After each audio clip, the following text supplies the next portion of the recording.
आज हमारे पास में एक भक्त का प्रश्न आया है। ये भक्त जी शायद गोवा के हैं। ये जानना चाहते हैं कि गुरुदेव जी, आप अपने गुरुदेव जी के बारे में कुछ बताएं।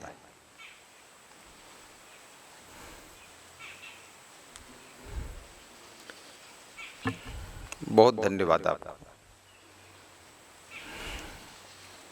हमारे गुरुदेव जी का बचपन का नाम श्री शिवशंकर था, जो कि ग्राम ख्वाबीपुर, डिस्ट्रिक्ट सीतापुर, उत्तर प्रदेश में नेपाल सीमा पर उनका जन्म हुआ था।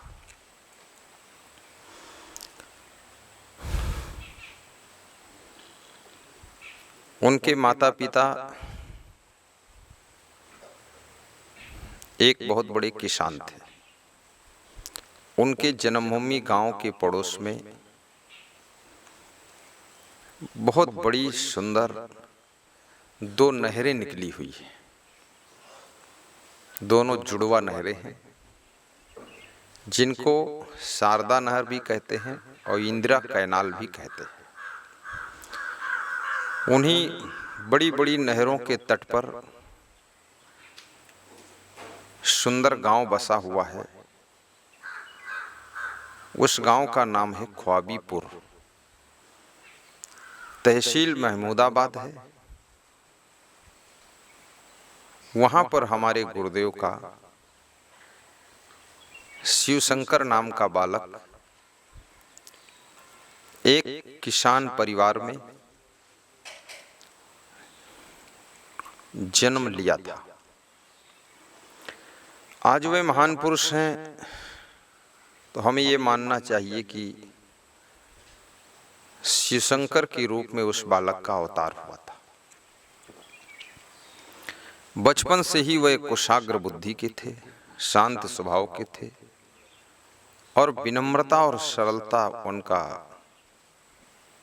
आभूषण है।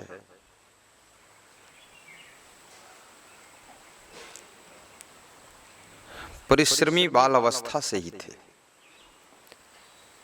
उन्होंने मैट्रिक तक परीक्षा दिया था और मैट्रिक तक ही पढ़ाई किया था। उसके बाद धीरे धीरे बाल अवस्था माता पिता के सानिध्य में व्यतीत हुई। 12 वर्ष की उम्र में शिवशंकर नाम के बालक को पूज्य सद्गुरु श्री विशाल देव का दर्शन हुआ। उनके दर्शन करते ही सद्गुरु श्री क्षमादेव के नाम से जो आज जाने जाते हैं, जिनको बचपन में शिवशंकर के नाम से जाना जाता था, तो शिवशंकर नाम के बालक के मन में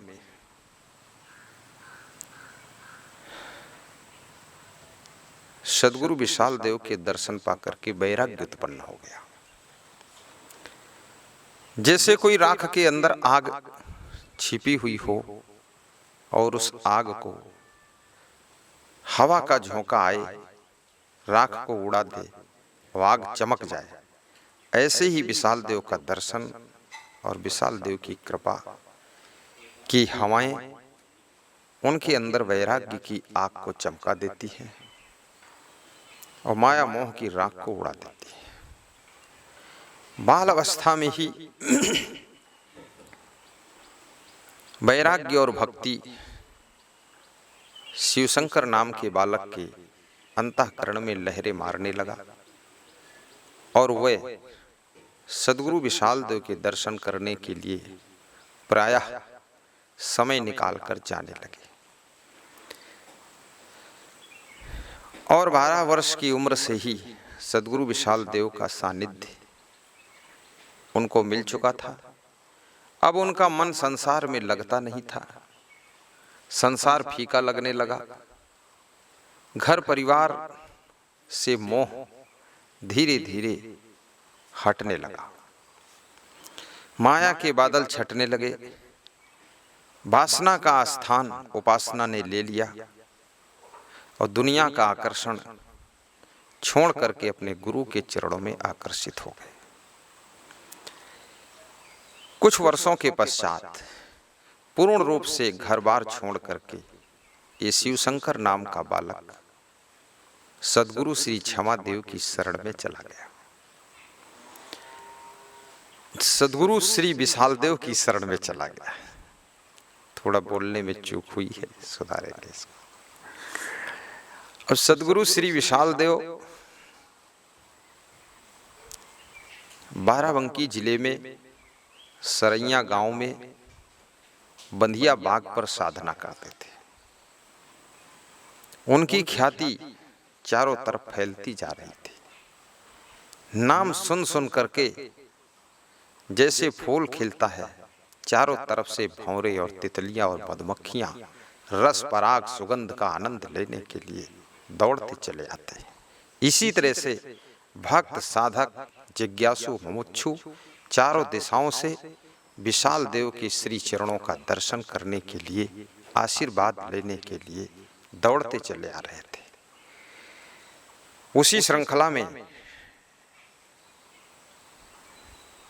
श्री शिव शंकर जी भी पहुंचते हैं। आपका भोला भाला सलोना रूप देख करके विशाल देव बहुत प्रसन्न हो जाते हैं। जब ये बालक श्री विशाल देव से निवेदन करता है कि गुरुदेव मैं आपकी शरण में रहना चाहता हूँ, विशाल देव ने कहा नहीं, तुम अपने घर में रहो, मेरे पास कोई व्यवस्था नहीं है, कोई गुंजाइश नहीं है। आखिर ये बालक घर वापस लौट आया। फिर 1 महीने बाद गया, फिर विशाल देव ने घर वापस लौटाया, फिर ये 1 महीने बाद गया। ऐसे आना जाना 2-4 साल चलता रहा। लेकिन लगन भरपूर थी, रुचि बहुत ज्यादा थी, संसार फीका लग रहा था, कहीं इस बालक को अच्छा नहीं लगता था। तो अंततः सद्गुरु श्री विशाल देव जो महान वैराग्यवान थे, उन्होंने इस बालक को अपने सानिध्य में स्थान दिया और उनके सानिध्य में स्थायी जगह पा करके इस बालक का मन निश्चिंत होकर साधना में डूब गया। अपने गुरु के प्रति इस बालक की श्रद्धा बहुत थी, कभी उनको प्रत्युत्तर नहीं देते थे और सद्गुरु विशाल देव का अनुशासन और प्रेम और ज्ञान बहुत ही शुद्ध, पवित्र और सभी के कल्याण के योग्य था। धीरे धीरे ये बालक सद्गुरु श्री विशाल देव के चरणों में स्वाध्याय करने लगा, उनकी सेवा करने लगा। थोड़ी उम्र बढ़ने के बाद शिवशंकर नाम के बालक के गुणों को देख करके सद्गुरु श्री विशाल देव एक स्थान से दूसरे स्थान पर जहां उनको जाना होता था, तो उस दूसरे स्थान का निरीक्षण करने के लिए, वहां की व्यवस्था देखने के लिए इस बालक को भेजने लगे। कोई दूसरे संत भी इनके साथ में जाते थे। श्री कृष्ण नाम के एक साधक भी इनके साथ जाते थे। वहां जाकर के सद्गुरु श्री विशाल देव के अनुकूल गांव के समस्त भक्तों के सहयोग से कुटिया का निर्माण करते थे। साफ सफाई, सेटिंग, फूल पौधे लगाना। वो 2-3 महीने में कुटिया रेडी करके फिर सद्गुरु विशाल देव को सूचना देने के लिए आते थे और उनको बंदगी करके, निवेदन करके, प्रार्थना करके उस कुटिया में ले जा करके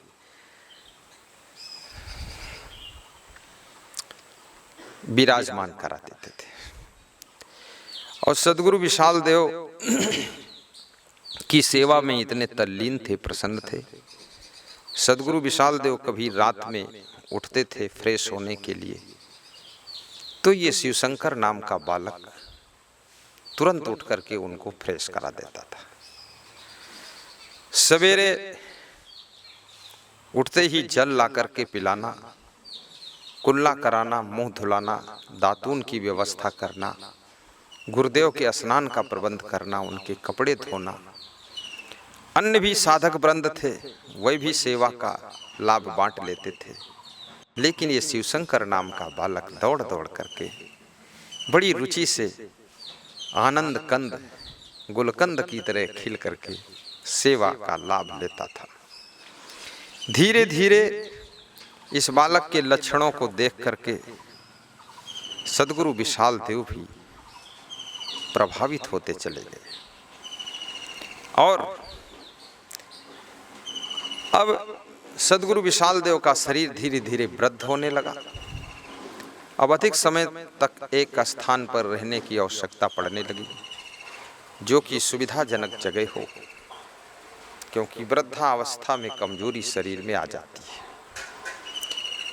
तो अपने गुरु के शरीर को देख करके जो शिवशंकर नाम का बालक था अपने गुरु से निवेदन करता है, गुरुदेव अब मुझे भी साधु भेष से सुशोभित किया जाए, मुझे भी अपने चरणों का दास बना लिया जाए। तो लगभग 15 से 20 साल की उम्र में इनको एक गृहस्थ भक्त की दीक्षा सद्गुरु विशाल देव के द्वारा मिलती है। फिर 30 साल की उम्र में लगभग इनको ब्रह्मचारी भेष मिलता है और 35 से 40 साल के बीच में साधु भेष से इनको सद्गुरु विशाल देव अपने पवित्र कर कमलों के द्वारा विभूषित कर देते हैं।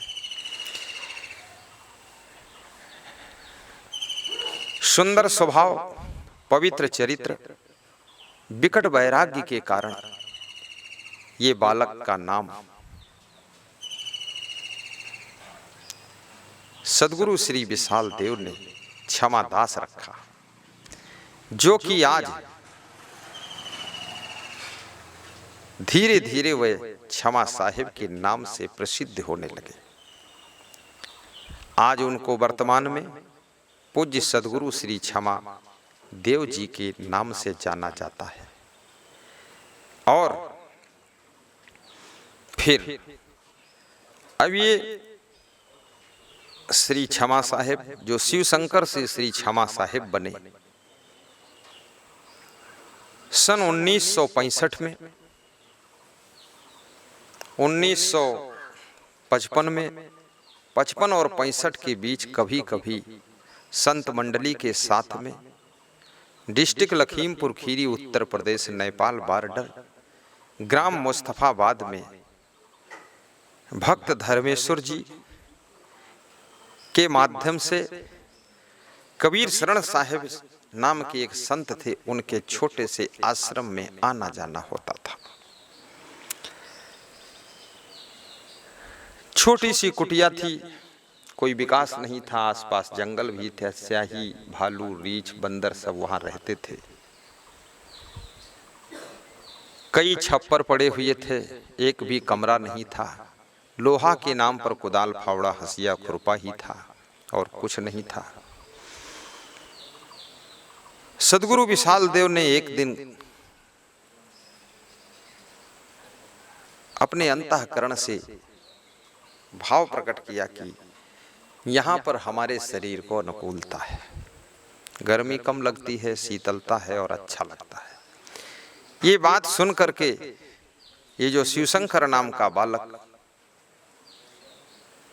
क्षमा साहिब के नाम से प्रसिद्ध हो चुका था और इनके गुरु भाई जो श्री कृष्ण उनका नाम था, वे गुरुमन साहिब के नाम से प्रसिद्ध हो चुके थे। दोनों ने विचार किया, यदि मेरे गुरुदेव को यहाँ पसंद आ रहा है तो मैं क्यों ना यहाँ एक छोटा सा आश्रम बनाऊं। इधर जो उस आश्रम में कबीर शरण साहिब नाम के संत रहकर तपस्या करते थे, धर्मेश्वर नाम के भक्त जो वहां पर त्याग, तप और भक्ति उपासना सेवरी जैसे वो एक माता जी थी कर रही थी, और उस माता जी ने अपनी जमीन 20 एकड़ जमीन उस आश्रम के लिए दान किया था। परंतु साधन संसाधन ना होने के कारण उसमें कुछ ज्यादा अन्न का उत्पादन नहीं हो पाता था। गरीब कुटिया थी, व्यवस्था उतनी अच्छी नहीं हो पा रही थी। अचानक कबीर शरण साहिब का देहांत बाराबंकी में किसी बीमारी या सर्प काटने के कारण उनकी मृत्यु हो गई। उनकी समाधि बनने के पश्चात अब वो जिस भक्त ने ये भूमिका दान दिया था उनका भी बुढ़ापा आ गया, जर्जर शरीर हो गया। उन्होंने सद्गुरु विशाल देव से मांग किया, जैसे राजा दशरथ से विश्वामित्र ने मांग किया था कि राम लक्ष्मण को यज्ञ कराने के लिए हमको दीजिए। तो उन्होंने मांग किया, ये श्री क्षमा साहेब को, श्री गुरुमन साहेब को हमको दीजिए। कबीर शरण साहेब का शरीर शांत हो चुका है, ये कुटिया कोई संभालने वाला नहीं है। इधर सद्गुरु विशाल देव एक बार अंतःकरण से प्रकट कर चुके थे कि ये स्थान हमें अच्छा लगता है, यहाँ शीतलता रहती है, हमें अनुकूल है। ये सब बातों का संगम तो सद्गुरु विशाल देव ने श्री क्षमा साहेब से कहा, गुरुमन साहेब से कहा, क्या तुम वहाँ जा सकते हो, उस कुटिया को संभाल सकते हो? तो इन्होंने कहा कि जो आज्ञा गुरुदेव।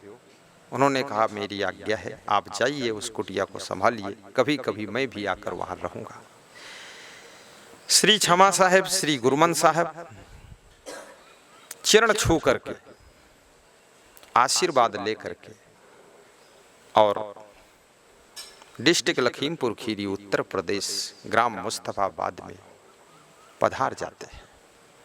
उनको आया हुआ देख करके वृद्धावस्था में भक्त धर्मेश्वरी जी बहुत प्रसन्न हो जाती है कि जर्जर अवस्था है, शरीर छूटने वाला है, हमारे गुरु का शरीर शांत ही हो चुका है, कुटिया संभालने वाला कोई नहीं है।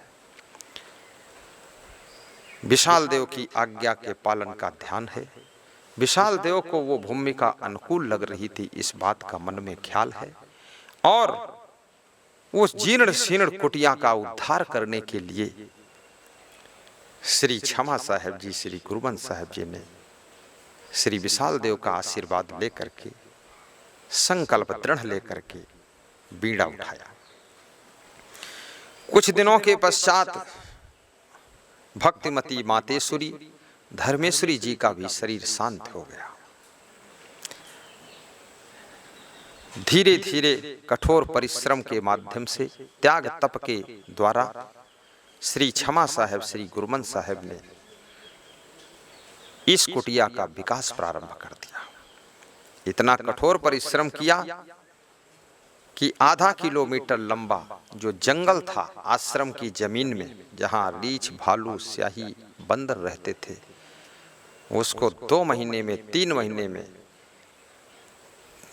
काटते काटते, अकेले दुकेले काटते काटते 10 फीट चौड़ा रास्ता उसमें बना पाए उस पार जाने के लिए।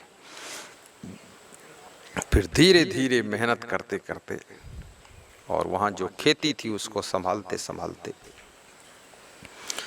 इन्होंने एक ट्रैक्टर भी खरीदा।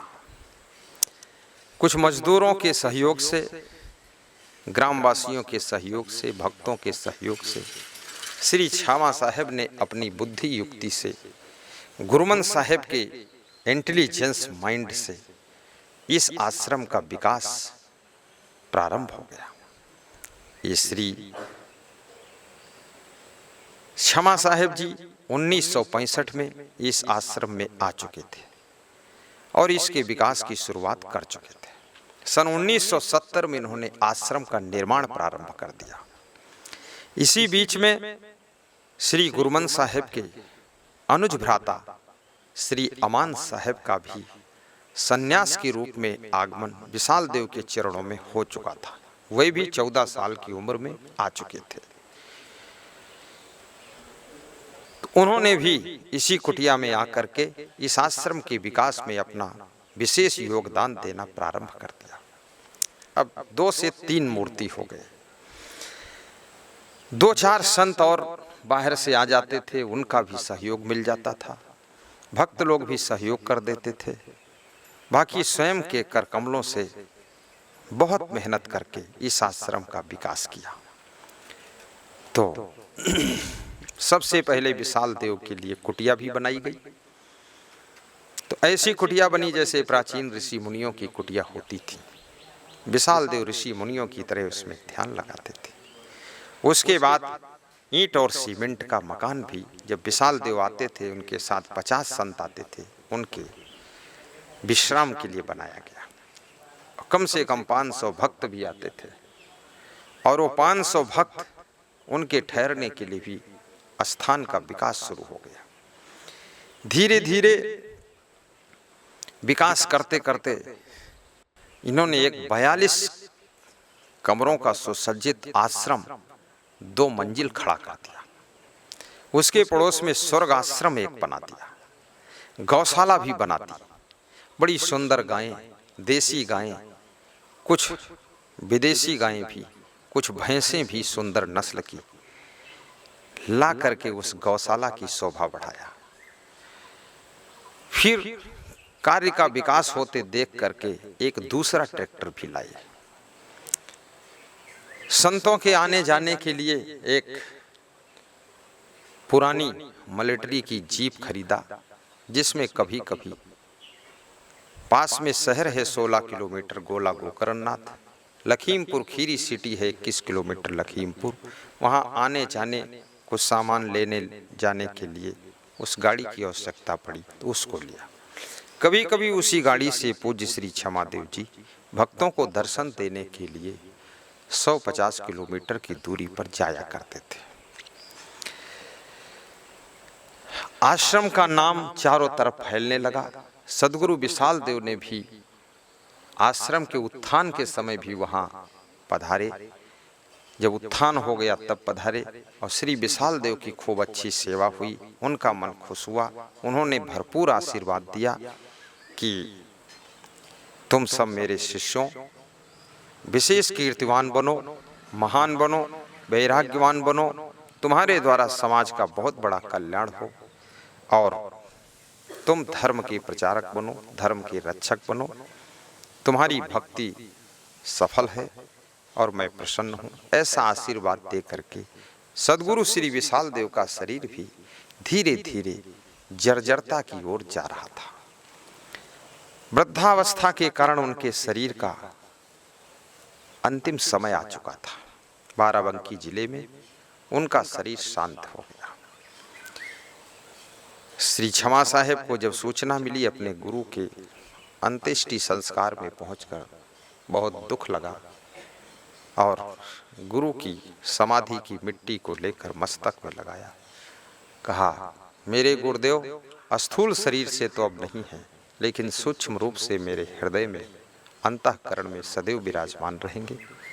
और वहां से शुभ संकल्प लेकर के पुनः लौटे और इस छोटी सी कुटिया को बहुत बड़ा रूप देने के लिए विकास में लग गए। विकास करते करते अब यहाँ संतों की संख्या भी बढ़ने लगी। 1 से 2, 2 से 3, 3 से 5, 7 हुए। इसी श्रृंखला में यहाँ बहुत से संत भी भर्ती होने लगे। अभी इस आश्रम की ख्याति मेरी जन्मभूमि भी वहाँ से लगभग 12 कोस है, यानी 36-37 किलोमीटर दूर है। वो भी जन्मभूमि डिस्ट्रिक्ट सीतापुर में है। नैमिषारण तीर्थ जहाँ 88,000 ऋषि मुनियों ने तप किया था, वो जिला मेरी जन्मभूमि है। मेरे गांव में भी इस आश्रम की प्रशंसा करने वाले बहुत से लोग थे, गुणगान करते थे, मैं भी सुनता था। तो मैं 19 जनवरी 1987 को इस आश्रम में दर्शन के लिए आया। श्री क्षमा देव का प्रथम बार दर्शन पा करके उनसे मैंने गुरुदीक्षा लिया और गुरुदीक्षा लेकर के रात में सोचा कल मैं सन्यास भी ले लेता हूँ। सवेरे सन्यास लेने के लिए भी निवेदन कर दिया। धीरे धीरे मैं मेरी कहानी नहीं सुनाऊंगा, क्योंकि मेरे गुरुदेव की कहानी इसमें पूछी गई है। हम भी उनकी शरण में करीब 6 महीना लगे हमको भर्ती होने में, तब वहाँ पर हम एंट्री हो पाए ठीक से। अब गुरुदेव की सेवा मैं भी करने लगा। मेरे आने के पश्चात वहाँ 50-60 संत और आ गए, 70-80 हो गए, 90 हो गए। अब सद्गुरु विशाल देव की उम्र भी बढ़ने लगी। आज वर्तमान में 2020 में लगभग वो 100 साल पूरे कर रहे हैं और मुझे उनके सानिध्य में 34 साल हो रहे हैं। अब यहीं से आप विचार कर लीजिए कि 34-35 साल हमें हो रहे हैं और 100 साल गुरुदेव को। तो मैं जब आया था तब उनकी उम्र लगभग 65 साल की थी। तो युवावस्था उनकी समापन की ओर पहुंच चुकी थी, वृद्धावस्था में वो प्रवेश कर रहे थे। उस समय में हमको उनका सानिध्य मिला था। मेरे आने के पश्चात भी मैं देखता था कि श्री क्षमा देव जी, मैं उनको नाम से बहुत कम बोलता था, मैं ज़्यादातर उनको गुरु जी कहता था या कि मैं उनको श्री क्षमा देव जी कहता था। तो अब मैं उनको पूज्य सद्गुरु श्री क्षमा देव जी के नाम से ही उच्चारित करूंगा, क्योंकि अब उनका बाल अवस्था का परिचय पूर्ण हो चुका है। तो जब हम आए तो मैंने देखा सद्गुरु श्री क्षमा देव जी बहुत मेहनत कर रहे हैं और वहाँ के संचालक पूज्य श्री गुरुमन साहब जी वो भी बहुत मेहनत करते हैं। कोठारी श्री अमान साहब जी बहुत कठोर श्रम करते हैं। अन्य संत भी मेहनत करते थे। गुरुदेव जी सफाई शुद्धता बहुत रखते थे, खुद झाड़ू लेकर के भी सफाई में लग जाते थे। और गुरुदेव जी को पौधे बड़े पसंद आते थे, जैसे कि वृक्ष हैं, तो उन्होंने आम का बगीचा भी अपने हाथ से लगाया था। और आम के बगीचे में गुरुदेव जी ने बहुत सुंदर लीची के पेड़ भी लगाए हैं और उसमें आंवला के पेड़ भी हैं, बेल के पेड़ भी हैं, अमरूद के पेड़ खूब लगाए हैं। आज भी गुरुदेव जी को वृक्षों से बड़ा प्रेम है और फूल भी गुरुदेव लगाते हैं, लेकिन फलदार वृक्षों से उनको ज्यादा रुचि है। धीरे धीरे गुरुदेव ने हम लोगों को आज्ञा दिया तो हमने एक क्षमा देव पार्क हम सब शिष्यों ने मिल करके बनाया और साथ में फिर मेरे सामने गुरुदेव जी की आज्ञा से भक्तों ने धन दे करके एक ऋषि आश्रम बनाया, जिसमें अभी श्री क्षमा देव जी विराजमान होकर के साधना करते हैं। और मेरे पीरियड में ही श्री क्षमा देव जी ने एक समाधि स्थल बनाया था, जिन्होंने दान दिया था धर्मेश्वर दास ने। उनकी स्मृति में, उनके गुरु कबीर शरण साहिब की स्मृति में एक समाधि स्थल बनाया। वहां पर भी 2 कमरे हैं, उसमें भी कुछ दिन श्री क्षमा देव जी विराजमान रहे। इस समय ऋषि आश्रम में उनका निवास रहता है। हम सब लोग उनके दर्शन पा करके धन्य हुए और उनकी कृपा, उनकी सरलता, शालीनता, सभ्यता, मधुरता और उनका गहरा ज्ञान हमारे मन को गदगद कर देता है। हम सब शिष्य उनकी छवि को याद करते हैं और मन ही मन मुस्कुराते रहते हैं। ये हमारे श्री क्षमा देव जी का परिचय था। उन्हीं की आज्ञा से, उन्हीं की प्रेरणा से फिर वहाँ पर और विकास होने लगे। तो गुरुमन देव ध्यान मंदिर और क्षमा देव संत निवास का भी निर्माण हुआ। वो 4 मंजिल का ऊंचा भवन है, जहाँ पर 22 कमरों का निर्माण हुआ है। 2 लॉबी हैं, 2 पोर्च हैं और सब संतों के ठहरने के लिए उसमें सुविधा है और भक्तों के बैठने दर्शन करने का विशेष स्थान बनाया गया है। और श्री क्षमा देव की कृपा से उस वाटिका का नाम, 1.5 एकड़ की जमीन में भवन बना है, उसी में श्री क्षमा देव सत्संग भवन का भी निर्माण हो रहा है और उस वाटिका का नाम श्री क्षमा देव वाटिका है। और वहां पर गुरुदेव ने इतना विकास किया अपनी युवावस्था में, सन 65 से लेकर के और सन 1999 तक मैंने उनका विकास देखा। तो 20 एकड़ जमीन जो उनको दान में मिली थी, उसको इतना बढ़ाया है कि उसी जमीन से कमा करके और जमीन खरीद करके 65 एकड़ भूमि कर दिया है। और वहां पर हजारों संतों की सेवा हो सकती है। वर्ष में गुरुदेव की आज्ञा के अनुसार एक बहुत बड़ा भंडारा होता है। ये भंडारा पहले विशाल देव की सुविधा के अनुसार मई महीने में होता था, ज्येष्ठ पंचमी से अष्टमी तक। उसके बाद गर्मी अधिक होने के कारण विशाल देव का शरीर जब शांत हो गया तो माघ पूर्णिमा को ये प्रारंभ हुआ। फिर उसमें अधिक ठंडी होने के कारण वहाँ से चेंज होकर के ये भादों में 1 महीने का रखा गया।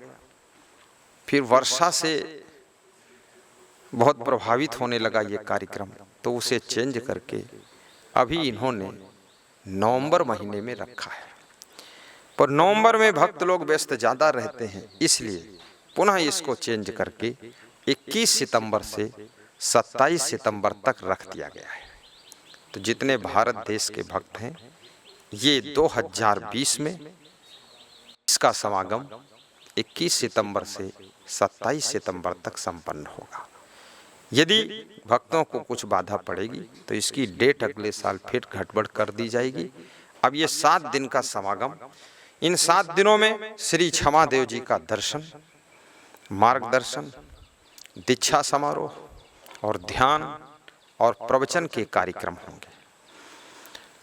इसी समय जो लोग अपने घर पधरौनी के लिए ले जाना चाहते होंगे, प्रोग्राम कराना चाहते होंगे या गुरुदेव का दर्शन करना चाहते हैं, आशीर्वाद लेना चाहते हैं, वे सब इन 7 दिनों में आकर के वहाँ पर अपना अपना निवेदन भी कर सकेंगे और गुरुदेव से अपनी समस्याओं का समाधान भी प्राप्त कर सकेंगे, आशीर्वाद लेंगे।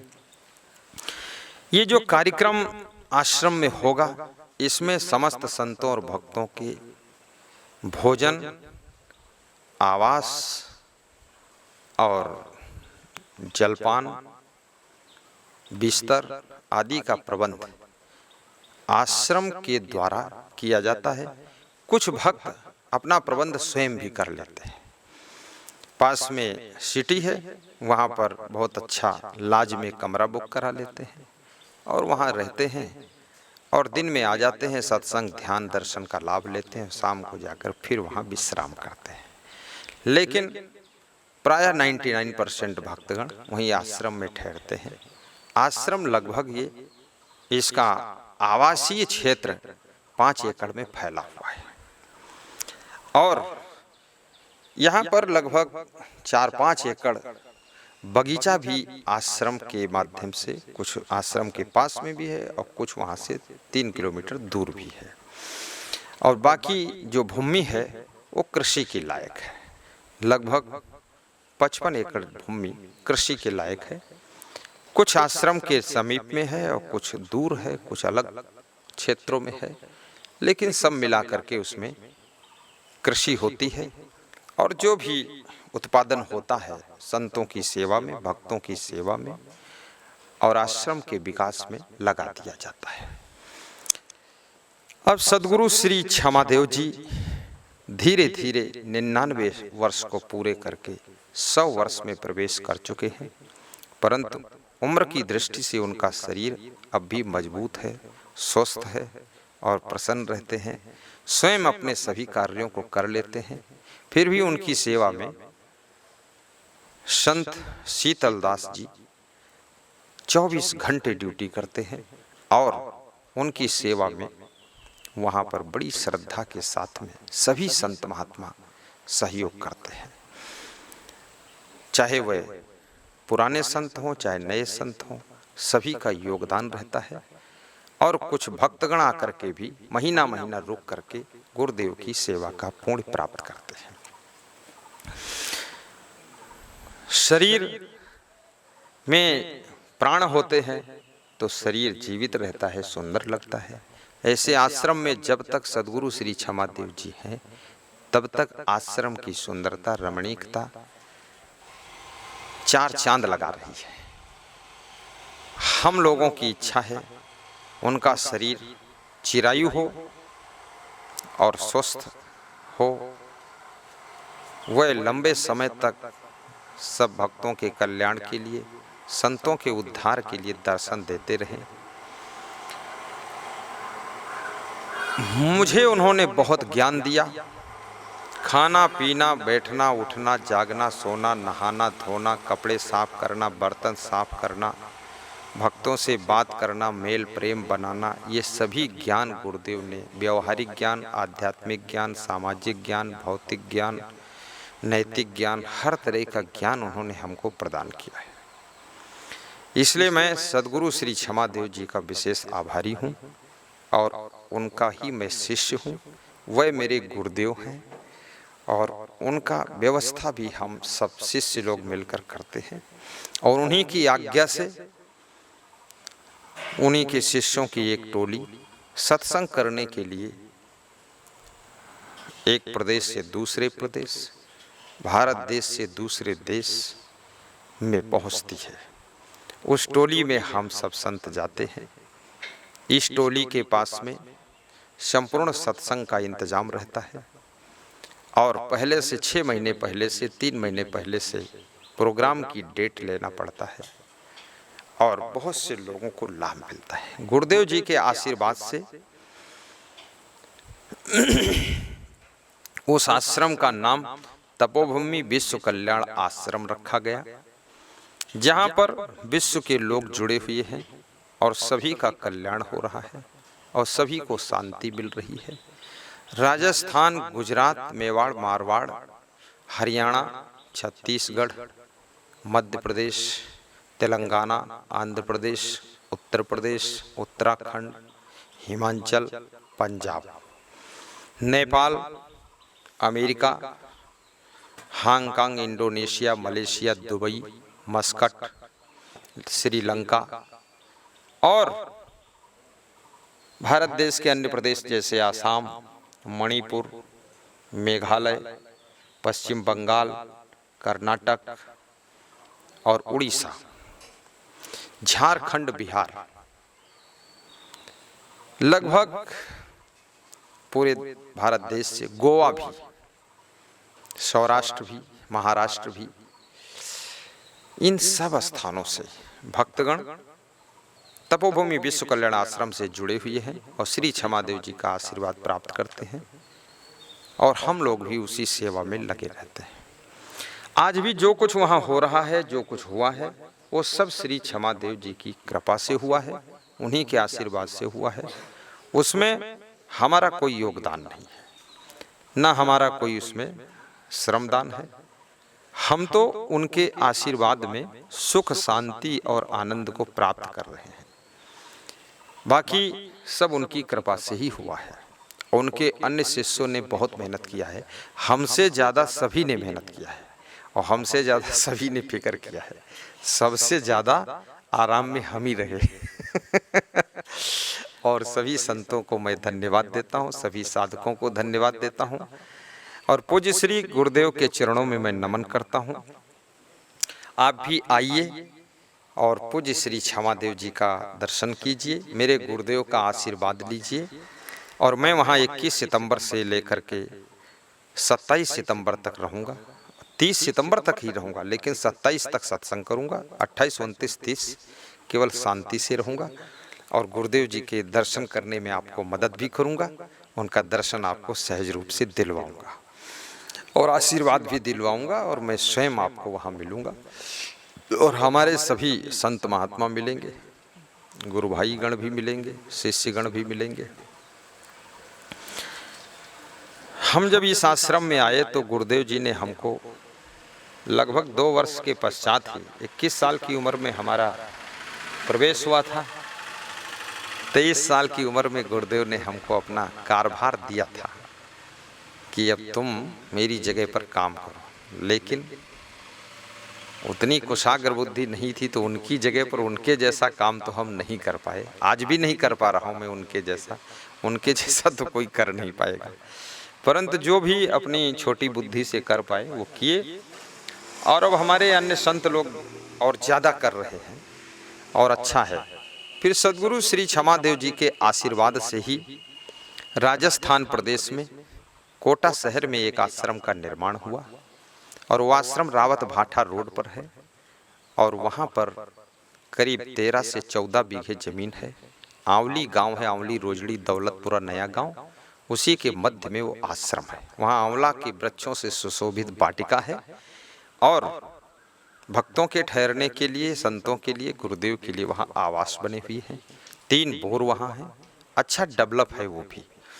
दूसरा एक आश्रम गुरुदेव जी के आशीर्वाद से छत्तीसगढ़ प्रदेश में डिस्ट्रिक्ट रायपुर राजधानी में शेजबहार रोड पर संतोषी नगर के पास से रास्ता जाता है, वहाँ सोनपैरी गांव में है।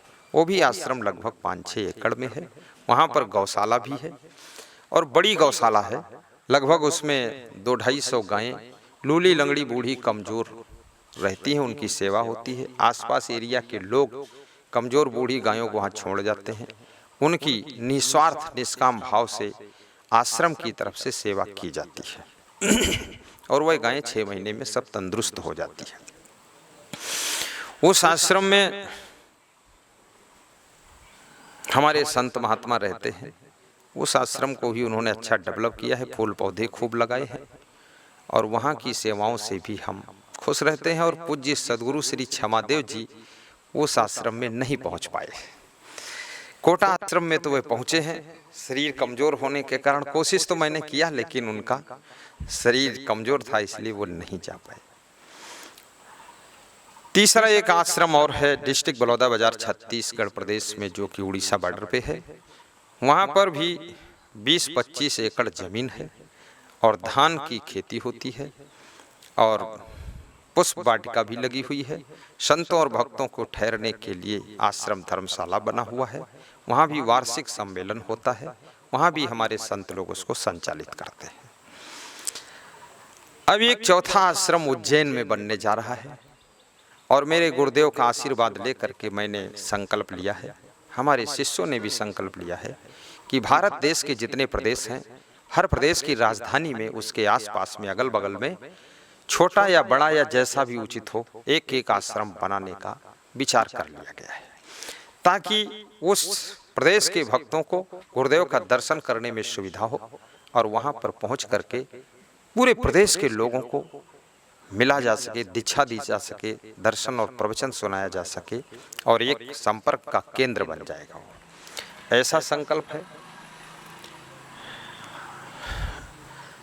अब सद्गुरु विशाल देव का शरीर अंतिम अवस्था की ओर है, अतः समस्त भारत देश के और विश्व के भक्तों से मेरा निवेदन है कि आकर के उनके दर्शन एक बार जरूर करें, उनके चरण छू लें और उनको देख लें, जिन्होंने मुझ जैसे शिष्य की जिंदगी का निर्माण किया है और जिन्होंने हम लोगों को जीने का और साधना करने का तरीका सिखाया है। आइए, आपका आमंत्रण है। 21 सितंबर से लेकर 27 सितंबर तक आप आएं और साथ साथ में बीच में अगर आना चाहते हैं तो आप पता लगा लेंगे, यदि हम हैं वहाँ तो उस समय आइए, क्योंकि हमारी आपकी पहचान है तो अच्छा रहेगा। ऐसे वहाँ श्री क्षमादेव भी आपको बहुत प्रेम करेंगे, लेकिन इस हम होंगे तो ज़्यादा आपको अच्छा रहेगा। बहुत बहुत धन्यवाद है आपको और शुभकामना करता हूँ, आशीर्वाद देता हूँ। ये संक्षिप्त पूज्य श्री क्षमादेव जी का परिचय, अर्थात मैंने अपने गुरु का परिचय आपको बताया है। हमारे गुरु बहुत महान हैं, वैराग्यवान हैं, बाल ब्रह्मचारी हैं, तेजस्वी हैं, तपस्वी हैं, यशस्वी हैं, ओजस्वी हैं और उन्हीं की कृपा से हम सत्संग करते हैं और उन्हीं की देन है, उन्हीं का योगदान है, उन्हीं का आशीर्वाद है।